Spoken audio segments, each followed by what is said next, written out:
وَأَذَانٌ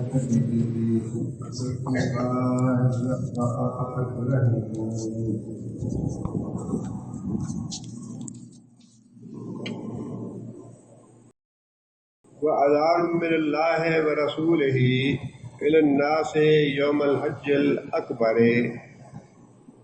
اعلان عام ہے اللہ اور اس کے رسول کی طرف سے لوگوں کے لیے حج اکبر کے دن ان اللہ بری من المشرکین، کہ اللہ تعالیٰ بری ذمہ ہیں، دستبردار ہیں مشرکوں کے معاملے سے، ورسولہ، اور اس کا رسول بھی۔ جیسے کہ میں نے عرض کیا تھا کہ 9 ہجری میں حضرت ابوبکر صدیق رضی اللہ تعالیٰ کو امیر حج بنا کر بھیجا نبی صلی اللہ علیہ وسلم نے کہ حج کریں، لیکن نبی صلی اللہ علیہ وسلم خود تشریف نہیں لے گا 9 ہجری میں۔ بعد میں حضرت علی کو جب یہ آیتیں نازل ہوئی برات کی، نبی صلی اللہ علیہ وسلم نے حضرت علی کو بھیجا کہ جا کے یہ اعلان برات کریں۔ اعلان برات سے مطلب یہ تھا کہ وہ قبیلے جنہوں نے اپنے اعلان برات کا مطلب یہ تھا کہ جن قبیلوں نے مسلمانوں کے ساتھ معاہدے کیے اور پھر ان معاہدوں کی خلاف ورزی کی، ان قبیلوں کے ساتھ آئندہ مسلمانوں کا اب کوئی معاہدہ باقی نہیں ہے، کیونکہ مکہ فتح ہو چکا تھا اور مدینہ کی جو ریاست تھی وہ بھی مضبوط ہو چکی تھی، کافروں کا مشرکوں کا زور ٹوٹ چکا تھا۔ اب مطلوب یہ تھا کہ مکمل طور پہ جزیرۃ العرب میں اسلام کو نافذ کیا جائے۔ اس کے لیے ضروری تھا کہ قانونی طور پہ کافروں اور مشرکوں کے بازو توڑ دیے جاتے اور ان کی جو قوت تھی، بچی کچی قوت، اس کو بھی کچل دیا جاتا۔ اس اعلان برات کے ذریعہ انہیں 4 مہینے کی مہلت دی گئی کہ 4 مہینے کے اندر اندر یا تو تم اسلام قبول کر لو، یا پھر حرم شریف کو چھوڑ دو، یا پھر لڑائی کے لیے تیار ہو جاؤ۔ جس کا مطلب یہ ہے کہ اسلام جو ہے وہ پوری طرح قوت میں آ چکا ہے۔ اسلام کو تمہاری مدد کی یا سپورٹ کی ضرورت نہیں ہے۔ سیدھی طرح اگر مسلمان ہوتے ہو تو مسلمان ہو جاؤ، اور مسلمان نہیں ہوتے تو مسلمانوں کا علاقہ چھوڑ دو، مسلمانوں کا علاقہ نہیں چھوڑتے تو لڑائی کے لیے تیار ہو جاؤ۔ اور ساتھ یہ بھی دھمکی دے دی کہ تم لوگ اللہ تعالیٰ کو بے بس نہیں کر سکتے، اللہ کو شکست نہیں دے سکتے۔ اب تمہاری لڑائی جو ہے وہ اللہ اور اللہ کے رسول کے ساتھ ہے۔ اگر لڑائی کرنی ہے تو تم نے اللہ اور اللہ کے رسول کے ساتھ لڑائی کرنی ہے، اور یہ بات یاد رکھو کہ اللہ کو تم شکست نہیں دے سکتے۔ آگے پھر یہ بات ارشاد فرمائی، فَإِن تُبْتُمْ فَهُوَ خَيْرٌ لَكُمْ، یعنی اگر توبہ کر لو اور اسلام قبول کر لو تو پھر تمہارے لیے ہی بہتر ہے۔ وَإِن تَوَلَّيْتُمْ فَاعْلَمُوا أَنَّكُمْ غَيْرُ مُعْجِزِ اللَّهِ، اور اگر اسلام قبول نہیں کرتے، منہ موڑتے ہو، نافرمانی کرتے ہو، تو پھر یہ بات خوب سمجھ لو کہ تم لوگ اللہ کو بے بس نہیں کر سکتے۔ وَبَشِّرِ الَّذِينَ كَفَرُوا بِعَذَابٍ عَلِيمٍ، وَبَشِّرِ الَّذِينَ كَفَرُوا، اور خوشخبری دے دو کافروں کو عذاب علیم کی، دردناک عذاب کی۔ خوشخبری کا لفظ اللہ نے کیوں استعمال فرمایا؟ یہ عذاب علیم جو ہے یہ خوشخبری والی بات تو نہیں، یہ تو دھمکی والی بات ہے، ڈرانے والی بات ہے، یہ تو بری خبر ہے، خوشخبری تو نہیں ہے۔ اللہ نے خوشخبری اس لیے کہا کہ کافر لوگ اور مشرک لوگ مسلمانوں کے ساتھ جو لڑائی کر رہے تھے ثواب سمجھ کے کر رہے تھے، اپنے دین کو بچانے کے لیے کر رہے تھے، اپنے دیوتاؤں کو اور اپنے بتوں کی حفاظت کے لیے کر رہے تھے، اور ثواب سمجھ کر کام کر رہے تھے کہ ہم بھی ثواب کا کام کر رہے ہیں، کیونکہ وہ اس کام کو، مسلمانوں سے دشمنی کو، مسلمانوں سے لڑائیوں کو، وہ بھی ثواب سمجھ کے کام کرتے تھے۔ لہذا اللہ نے فرمایا کہ جو تم ثواب سمجھ کے کام کر رہے ہو نا، اس کا نتیجہ یہ ہے کہ تمہارے لیے بشارت ہے ایک بات کی، اور وہ بشارت ہے عذاب علیم کی۔ مسلمان بھی اسلام کی خدمت ثواب سمجھ کے کرتے ہیں، عیسائی اور یہودی مسلمانوں کی دشمنی کرتے ہیں تو وہ بھی ثواب سمجھ کے کرتے ہیں۔ اس لیے فرمایا کہ کافروں کو بشارت دے دو عذاب علیم کی۔ آگے پھر اللہ تعالیٰ نے استثناء فرما دیا، یہ انصاف کی بات ہے قرآن مجید کی اور اللہ تعالیٰ کے کلام کی، کہ کافروں سے جہاں کہیں جنگ کے معاملات ہیں، دشمنی کے معاملات ہیں، وہاں بھی اللہ تعالیٰ نے انصاف کا دامن نہیں چھوڑا۔ بات وہ کی جو فی الواقعی عملاً جس کی تنفیذ ہونی چاہیے یا جس پہ عمل ہونا چاہیے۔ جو لوگ معاہدہ توڑنے والے تھے پہلے ان کے لیے بتا دیا کہ ان کے لیے وارننگ ہے کہ وہ آئندہ 4 مہینے کی مہلت ہے ان کو، یا اسلام میں داخل ہو جائیں یا ملک چھوڑ دیں یا لڑائی کے لیے تیار ہو جائیں۔ لیکن اس کے ساتھ ساتھ بعض قبیلے ایسے بھی تھے جو اپنے معاہدات کی پابندی کرنے والے تھے، انہوں نے خلاف ورزی نہیں کی۔ پہلا حکم ان کے لیے ہے جو خلاف ورزی کرنے والے تھے، اور اگلی آیت میں حکم ان لوگوں کے لیے ہے جو اپنے معاہدات کی پابندی کرنے والے تھے، جن میں بنو خدا کے لوگ بھی تھے اور ایک دو اور بھی قبیلے تھے۔ ان کے بارے میں اللہ نے یہ بات ارشاد فرمائی، اِلَّا الَّذِينَ عَاهَدتُّم مِّنَ الْمُشْرِكِينَ ثُمَّ لَمْ يَنقُصُوكُمْ شَيْئًا۔ ہاں البتہ وہ قبیلے مستثنیٰ ہیں مشرکوں کے، وہ قبیلے یا وہ لوگ اس حکم سے مستثنیٰ ہیں جنہوں نے تم سے معاہدے کیے، ثُمَّ لَمْ يَنقُصُوكُمْ شَيْئًا، پھر ان معاہدوں میں کوئی چیز کم نہیں کی، کوئی ان معاہدوں کی خلاف ورزی نہیں کی، ان معاہدوں کی پوری پابندی کی۔ وَلَمْ يُظَاهِرُوا عَلَيْكُمْ، اور تمہارے مقابلے میں کسی دشمن کی مدد بھی نہیں کی، جیسا کہ قریش نے بنو بکر کی تھی۔ لڑائی تھی بنو بکر کی، بنو خدا کی۔ بنو بکر کیونکہ حلیف تھے قریش کے، اس لڑائی میں قریش نے اسلحہ بھی مہیا کیا بنو بکر کو، اور قریش نے اپنے آدمی بھی بھیجے لڑنے کے لیے۔ خلاف ورزی کی انہوں نے، خود بھی معاہدہ توڑا، اور ان کے جو حلیف تھے معاہدہ توڑنے والے ان کی مدد بھی کی۔ اب اللہ تعالیٰ نے یہی بات ارشاد فرمائی ہے، انصاف کی بات ہے کہ جن لوگوں نے، یہ جن قبائل نے معاہدے نہیں توڑے، معاہدے کی پابندی کی ہے، اور پھر مسلمانوں کے خلاف کسی دشمن کی مدد بھی نہیں کی، فَأَتِمُّوا إِلَيْهِمْ عَهْدَهُمْ إِلَىٰ مُدَّتِهِمْ۔ حکم یہ ہے اسلام کا، شریعت کا، کہ جنہوں نے تم سے معاہدے پورے کیے تم بھی ان کے ساتھ معاہدہ پورا کرو ان کی مدت تک۔ اس سے معلوم یہ ہوتا ہے کہ شریعت جو ہے وہ وعدے کی کتنی سخت پابندی کروانا چاہتی ہے لوگوں سے۔ جو وعدہ کر لیا جائے کسی کے ساتھ، خواہ وہ قوموں کے آپس میں معاہدے ہوں یا دو آدمیوں کا آپس میں معاہدہ ہو، اس کی خلاف ورزی کرنا کبیرہ گناہ ہے۔ اس کا اندازہ آپ اس بات سے لگائیے کہ حضرت صلح حدیبیہ کے موقع پہ سہیل بن عمر قریش کے نمائندہ تھے مذاکرات کرنے کے لیے۔ ان کا اپنا بیٹا ابو جندل جو تھا وہ بیڑیاں پہنے ہوئے آ گیا،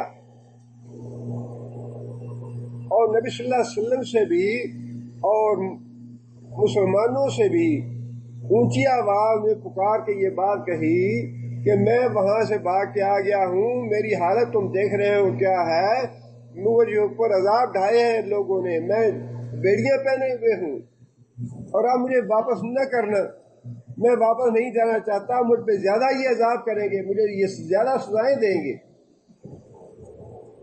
معاہدے کی بات چیت طے ہو چکی تھی، لیکن معاہدے پہ دستخط نہیں ہوئے تھے ابھی۔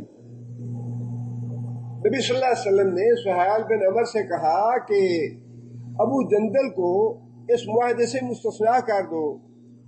اس کی شک یہ تھی کہ اگر کافروں میں سے کوئی آدمی مسلمان ہو کے مدینہ جائے گا، مسلمانوں کے پاس جائے گا تو مسلمان اس کو واپس کریں گے، لیکن اگر کوئی آدمی مرتد ہو کے مدینہ سے کافروں میں آئے گا، مکہ آئے گا، تو مکہ والے اس کو واپس نہیں کریں گے۔